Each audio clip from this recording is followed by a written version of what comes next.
how you view some of those decisions from yesterday, and particularly that one at the end of the first half.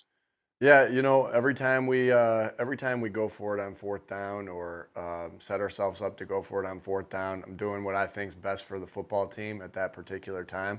Um, I'm not going to get into. I know I tried to share with you guys as much as I could last week. I don't think I'm not gonna make that a weekly habit of explaining that to you guys. Like I said, I did that last week.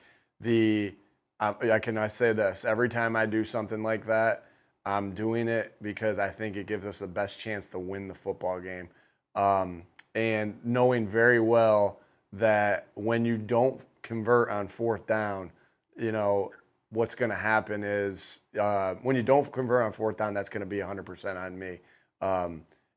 Regardless, and that's my role as the head football coach. That you know when that play doesn't go the right way, there's going to be blame to be had, and that's going to be on me. Obviously, we'll fix whatever we needed to fix within our team meetings and within our position meetings and within our offense and defensive meetings to get the things right that we need to do. But anytime something like that happens, I'm doing that because again, I'm making the decision that I think is best for the football team. Sometimes that works out. Sometimes it doesn't. Sometimes I come back at the end of it and rethink it every single time. But in the middle of it and in the middle of the as it's happening, I'm making the best educated decision I can to help the football team win. We'll go to Jeff and then Brooks. So if I may follow up on that one before the half, there was 14 seconds I did remaining. what I thought was best for us in that particular case, and hey, it didn't work. And so, like I said, when it doesn't work, there's nowhere else to look but right here, right on me. I told you guys last night. There's nothing to follow up on. I told you guys last night who called the play. That was me. I called it, and Yeah. it didn't work there in that situation. Did you think that you would have two opportunities if you did get the first down? Um, Yeah, you still thought because there'll be 10 seconds left. I still thought we would get two opportunities. 'Cause you still have to kick the field goal I if understand. you I didn't. understand that. Okay. Yep. All right. Thanks. Thank you. We'll go to Brooks and then Chris.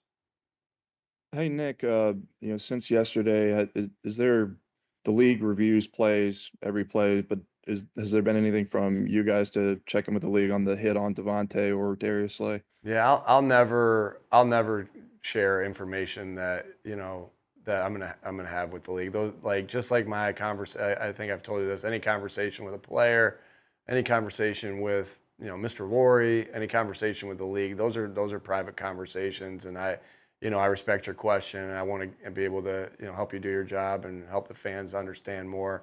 But I got to keep those. There's things that I have to keep. Private, and that will be something. And obviously, we'll turn in anything. I guess I can just answer it big picture wise, Brooks. Like I'll turn in anything that we feel like is a questionable call. And I don't want to get into. I never am going to challenge anyone's integrity. Those guys are out there playing as hard as they possibly can on both sides of the field, and so I'm never going to question that. And I think their guys are don't want to get too much into the play, but everyone was playing hard on that play. And I love Smitty, and I'm really sad that happened to him, and that not only that he got hurt on that particular play. And just hoping that he's recovering, continuing to recover here, and but that was a tough play to watch on film. Go to Chris and then EJ. Afternoon, Nick. After the injuries to Lane Johnson and Mekhi Becton, how much did the offensive game plan change after that? And when you look at that, do you feel like yeah, I'll just leave it at that. How do you feel about how do you Yeah. think that Offense, you do some different things based off who's in the game. Some different schemes here and there. Sometimes it's the same that you run. Sometimes you help on the protection. Sometimes you don't. But when you lose those guys and you lose the right side, that's tough. And those guys, what happened was, Tyler and Fred came in and played outstanding games is as you continued on with the game, you realized, hey, you can just keep rolling with what you got because they're doing such a good job. And so, man, credit to those guys. And we talk about roles a lot. That's a conversation that we have before each season, as you guys know, of what everybody's role is. And those guys' role was to be ready to go, to be on the field goal unit, but then to be ready to go if their number is called, and they sure were. Because we played a really good defensive front yesterday, a ton of respect for that defense and that football team, and we played a really good defensive front. And those guys came in and really played well. There's some things that were happening. They had some combo blocks together, Tyler and Fred, where they're working in unison on an outside zone play that Saquon had a good run on. Fred had a block down, a down block on a gap scheme play on a third down where he really did a good job of displacing the defensive tackle.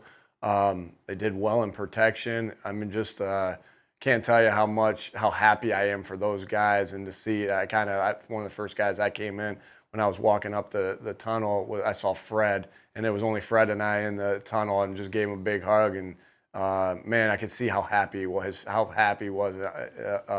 Just from the way he performed. He's worked hard at that, and that's awesome when something like that happens. And so I was excited for him. I was excited for Tyler.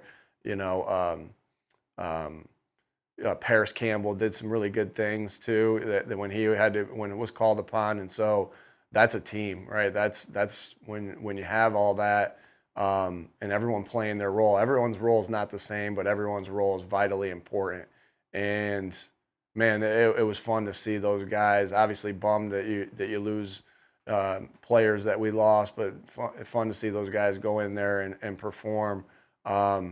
And that's a credit to the guys they're replacing as well that have helped them get better. I know Lane is such a good teammate that he's always trying to help guys become better football players because he cares about the Philadelphia Eagles. I mean, that's awesome, and that's why I love this football team, is because the people on this team know that we can't be great unless we have the greatness of other people, and our team knows that. We'll go to EJ and then Ruben. Hey, Nick, kind of piggybacking right off of that, I wanted to ask you specifically about Fred. He's talked before about, the last couple years working behind the scenes on the scout team and kind of like the way that his relationship with Jeff Stoutland has developed over that time. I guess what's your vantage point been of the last couple years that he's been in the building? Yeah, just him, Fred, first and foremost, Fred having the want to just continue to get better. Fred's obviously very talented and has something that you can't teach, is just massive size and strength and athleticism.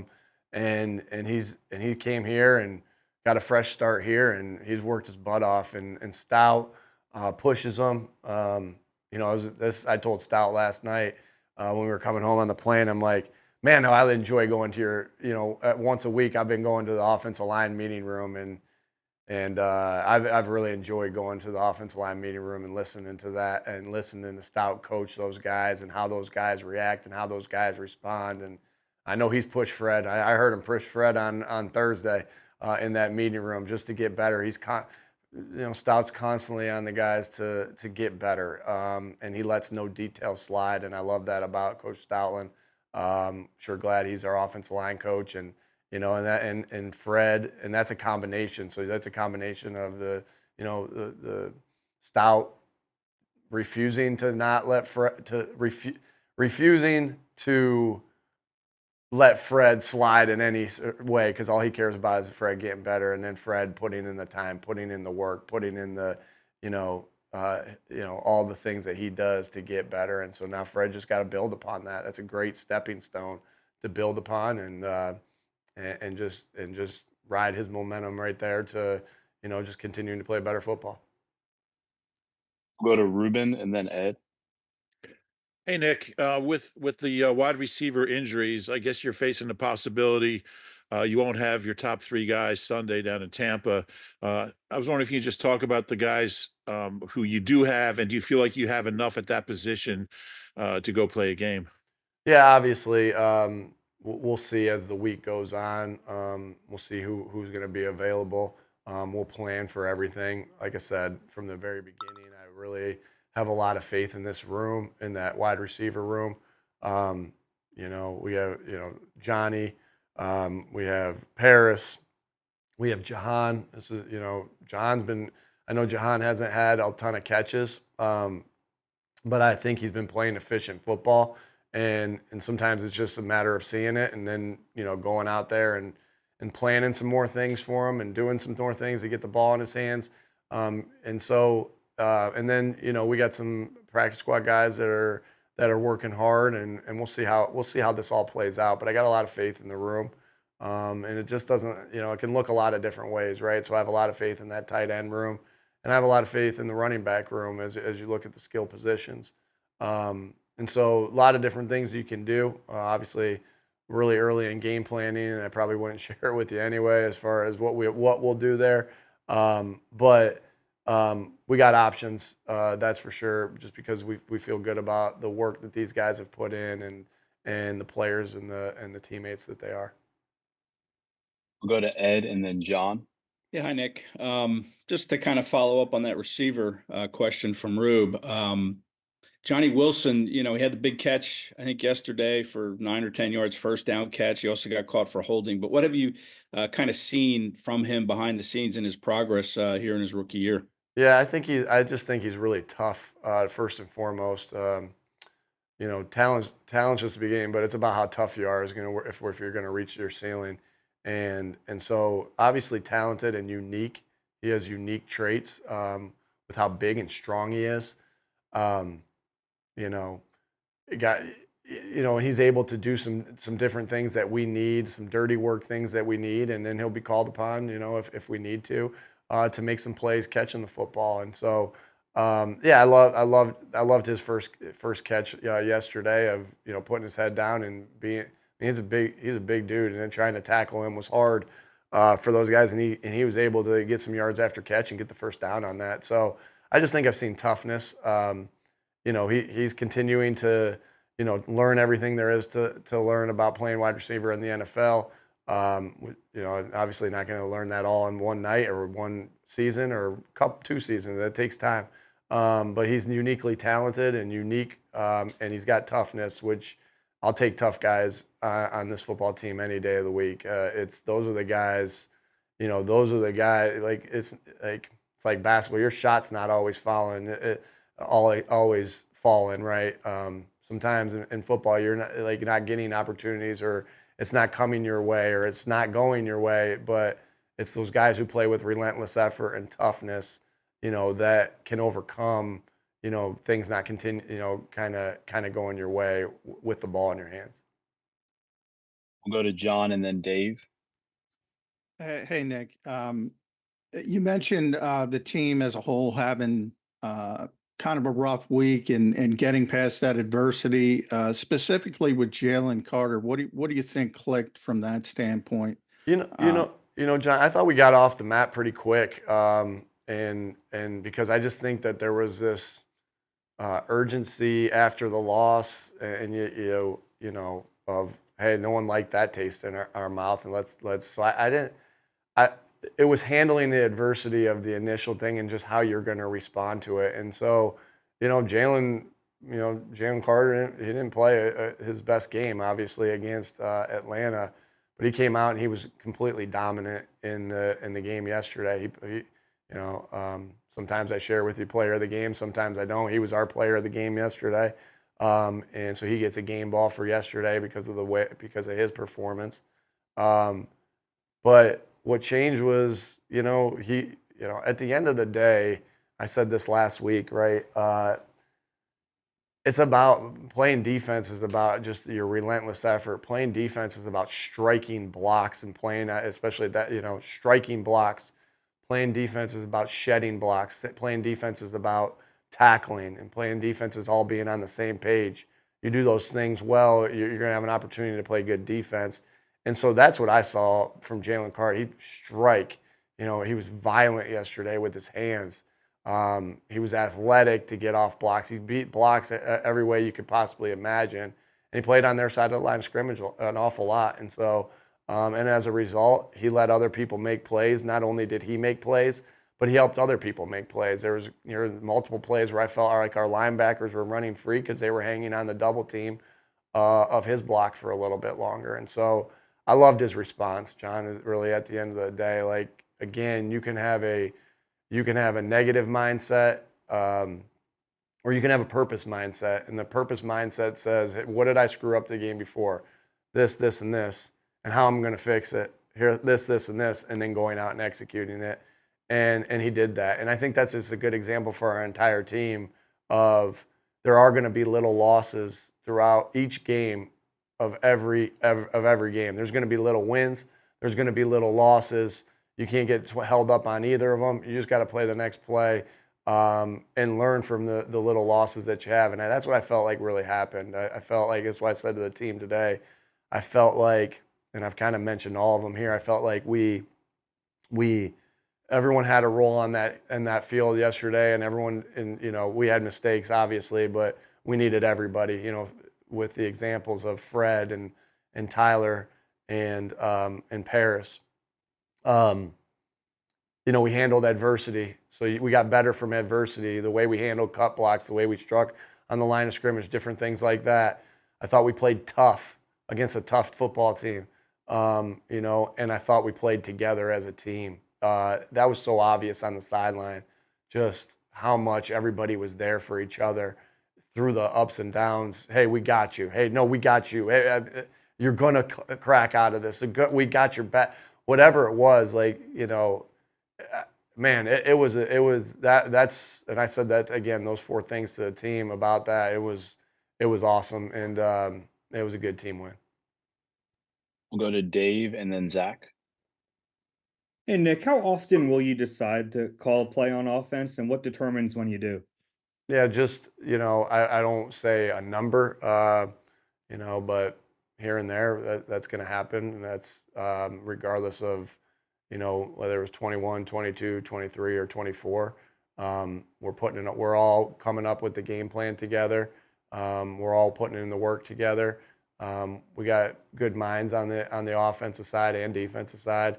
And so, you talk through things. Kellen's obviously the one calling plays, but everything is collaborative as far as the way we go through our process. And in game, that just because I did it in that one, that doesn't mean there's not a play that Kevin Patullo's not saying in the ear of Kellen, hey, what do you think about this there? And Kellen going, yeah, I like that idea. Or, Jeff Stoutland or Jason Michael on a run play particularly, or TJ on a run play saying, hey, they're doing this in this scenario. What do you think about this? Now, and so like that happens throughout the game over and over and over again. And I mean, that's just the way every staff I've ever been on, whether I'm the head coach or whether I'm the offense coordinator or whether I was a quarterback coach or whether I was a receiver coach, that's how that works. And that's how that worked. And I'm assuming that's like that for, teams I haven't been on as well. And so, but I also understand the scrutiny that will happen. When something like that happens, I wanted you guys to know yesterday that in that scenario, that with a questionable call there, that I made that decision, right? And so that's why I let you guys in on that, because Kellen didn't need to bear that because I did that. And so that's why I brought you in on that yesterday, not to open the door of, well, how many times you call this or how many times you call that or how many times is this it's collaborative. And in that particular case, I called that one and it didn't work. And when that happens, I will always make sure that you guys know about that. We'll finish with Zach and then Olivia. Hey, good afternoon, Nick. Hey, Zach. You said yesterday that the interception was on you. I know you take responsibility for everything, but what specifically about that interception was on you? And then the route concept there, how comparable was it to the touchdown Devontae scored a week ago? Good eye, Zach. It's close. That's a good eye by you. It's close. It's similar. A there's subtle differences and subtle different things there. You know, in that particular case, like,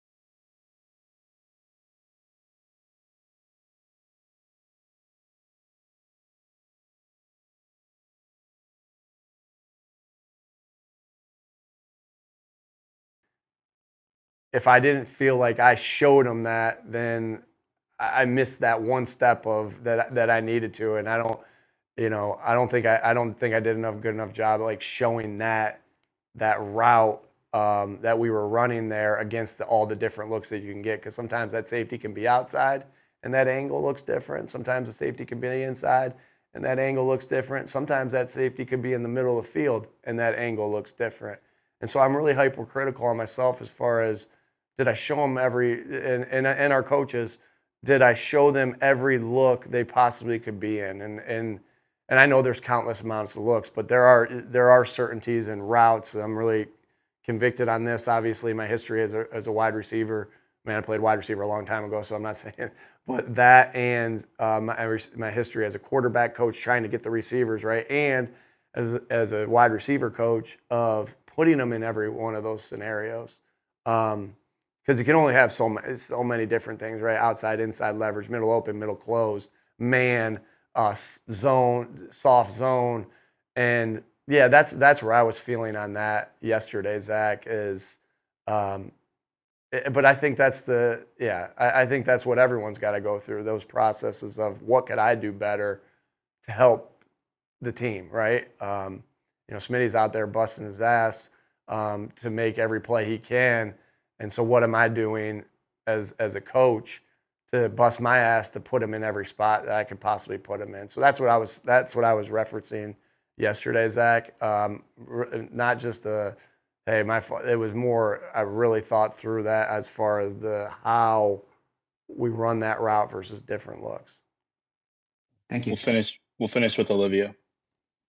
Hey, Nick. Bryce Huff had 18 snaps yesterday. Most of them were in pass rush scenarios. It seemed like a relatively quiet day for him. What is the biggest hurdle for him to clear right now in order to become the impactful player that the team hoped to have when they had signed him in the offseason? Yeah, just keep plugging away. Just keep going. Keep working hard every day. Like, I really do believe that the guys, sacks and pressures come in waves. When one guy gets hot, they start rotating the slide the other way or giving help the other way, and then the other guy gets hot. And so it's just time. And I do think I got a lot of faith in Bryce and the things that he can do. Obviously, that's why he's here. And I'm excited for the time where he's gonna have a big time game. And I know he puts the work in. I know he's ultra talented. And I got no doubt in my mind that he's going to continue to get better and have a good impact on this football team.